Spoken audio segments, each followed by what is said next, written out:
It's the year 2025. I've lived on this earth for 21 years now. My whole life, I've lived here, in an artificial farmland, 3 meters below sea level, enclosed by man-made dikes. As I grew up, I started wondering, what lies beyond these walls?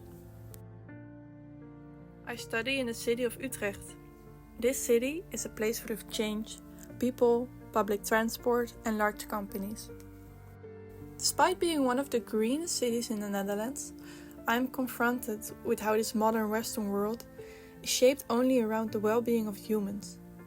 As a society, we place ourselves above everything else, drifting us further away from nature.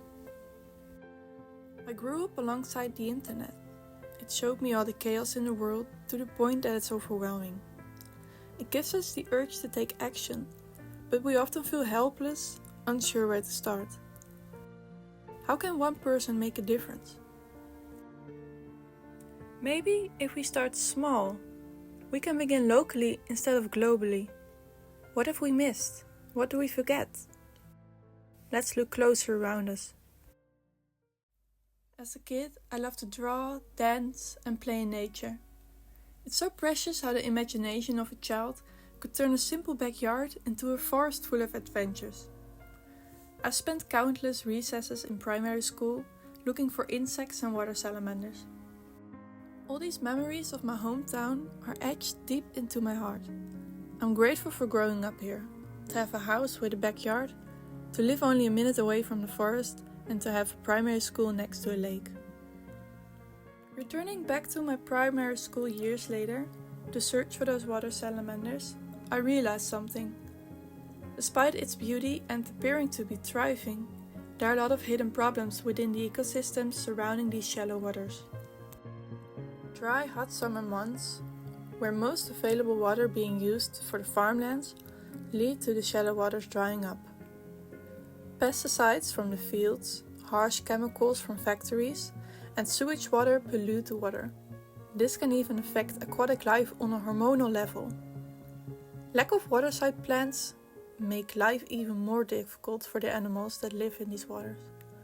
We keep on removing all the foliage to make it look neat, but this is crucial for the ecosystem.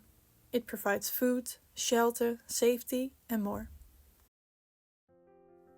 During my internship at the Research Center of Zoology in Ecuador, I was able to experience working in the field of entomology. Here in the Netherlands, I spoke with biologists and ecologists about the current state of the ecosystems. I was dedicated to finding a solution to these problems. The biolab at my school gave me the courage and ability to make my ideas come to life. Sanctuaria Aquatica is a safe haven for the life of the shallow waters. It's woven out of willow branches. These cuttings came from the willow trees that grow next to my primary school, the same trees I passed every day on my way to school. These willows, nodding willows, are native trees from Dutch waterlands. Once planted in water, these branches will sprout again and blend in with the ecosystem.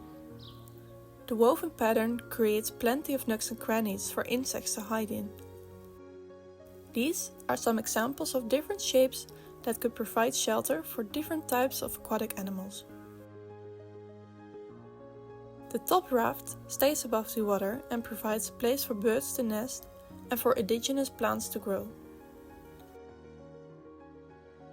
I am still researching the long-term effects of mycelium on water quality.